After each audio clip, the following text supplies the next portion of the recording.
ইন্নাল হামদুলিল্লাহ ওয়াসসালাতু ওয়াসসালামু আলা রাসূলিল্লাহ আম্মা বাদ।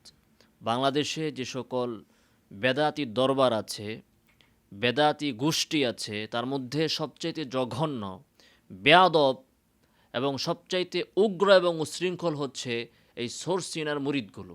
যারা ওই সোর্স সিনার মাদ্রাসাতে পড়ালেখা করে, দারুন নাজাতে পড়ালেখা করে, এই ছেলেপেলেগুলো বাংলাদেশের বেদাতিদের মধ্যে সবচেয়ে বেশি উগ্র এবং বেয়াদব এবং উশৃঙ্খল।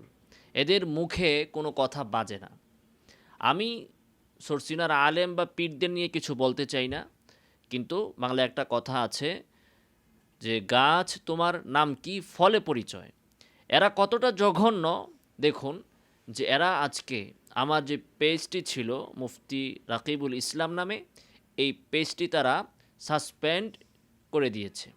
তারা আমার পেজের উপর ভুয়া, মিথ্যা, জাল, কপিরাইট রিপোর্ট মেরে মেরে আমার পেজটা তারা নষ্ট করে দিয়েছে।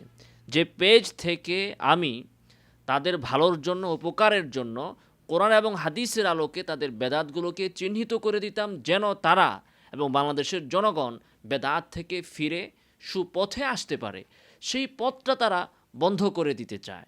ইসলামের প্রচার, কোরআন এবং সুন্নাহর সহিভাবে প্রচার যেন না হতে পারে, সেটাই তারা চায়। তো এরা আমার পেজটি নষ্ট করেছে এবং এর সাথে সরাসরি সরসিনার এই ছেলেগুলো জড়িত। তাদের বড়রা জড়িত আছে কি না আমি জানি না, কিন্তু সরাসরি তারা জড়িত, এর 100% প্রমাণ আমার কাছে আছে। তো আমি আজকে সরসিনা যারা দায়িত্বশীল আছেন তাদেরকে বলবো, আপনাদের ছেলেদেরকে আপনারা যদি নিয়ন্ত্রণ করতে না পারেন, ওই ছাত্রলীগকে যেভাবে শেখ হাসিনা নিয়ন্ত্রণ করতে পারতো না, তো আজকে যদি আপনারাও আপনাদের ছেলেদেরকে নিয়ন্ত্রণ করতে না পারেন, অথবা ইচ্ছাকৃতভাবেই তাদেরকে আপনারা হকপন্থী ওলামায়ে কেরামের বিরুদ্ধে লেলিয়ে দেন, তাহলে মনে রাখবেন এটা কিন্তু বুমেরাং হবে এবং এটা কিন্তু কখনো সুফল বয়ে আনবে না। আমাদের পেজ আপনারা নষ্ট করবেন, আপনাদের পেজ, আপনাদের আইডি কি অক্ষত থাকবে বলে আপনারা ধারণা করেছেন? এগুলোও কিন্তু হাওয়ায় উড়ে যেতে পারে। অতএব এই পথ উন্মুক্ত করবেন না। আপনারা, আপনাদের বাক স্বাধীনতা আছে, আপনারা আপনাদেরটা বলুন। আমরা কোরআন এবং সুন্নাহর আলোকে মানুষকে হকের দিকে দাওয়াত দিব। তাতে আপনাদের এত চুলকানি কেন? আপনাদের এত সমস্যা কেন যে আমাদের পেজ আপনাদেরকে নষ্ট করে ফেলতে হবে? মানে কোরআনও আপনারা জাল করেন, হাদিসও জাল করেন, ইসলামকেও জাল করেছেন।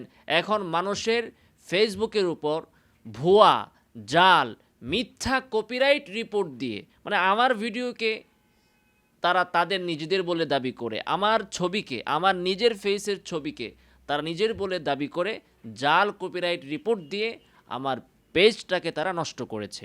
অতএব আমি সতর্ক করে দিতে চাই যে এই পথ বন্ধ করুন, অন্যথায় আপনারা নিজেরাই বিপদে পড়বেন। আর আমার কাছে যথেষ্ট পরিমাণ প্রমাণ আছে যে এই কাজটি সরসিনার ছেলেরা সরাসরিভাবে করেছে, তারা এর সাথে জড়িত। আমি অতি দ্রুতই প্রশাসনের মাধ্যমে আইনের আশ্রয় গ্রহণ করব, পাশাপাশি এদের মুখোশটাও জনগণের সামনে তুলে ধরব, যেন মানুষ বুঝতে পারে যে এদের ওই গলা কাটা জুব্বার নিচে কী ধরনের শয়তান লুকায়িত থাকে। এই মুখোশ আমি খুব দ্রুতই উন্মোচন করব ইনশা আল্লাহুল আজিজ।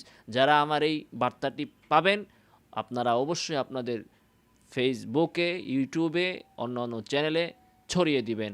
আল্লাহ তাআলা এই ধরনের ভণ্ড, জালেম, অত্যাচারী, উগ্র, সন্ত্রাসী, উশৃঙ্খল ছেলেদের থেকে, গোষ্ঠীদের থেকে, ছাত্রলীগ থেকেও নিকৃষ্ট এদের চরিত্রের এই মানুষদের থেকে আল্লাহ তাআলা আমাদেরকে হেফাজত করুন। আমিন ওয়া আখিরু দাওয়ানা আলহামদুলিল্লাহি রাব্বিল আলামিন।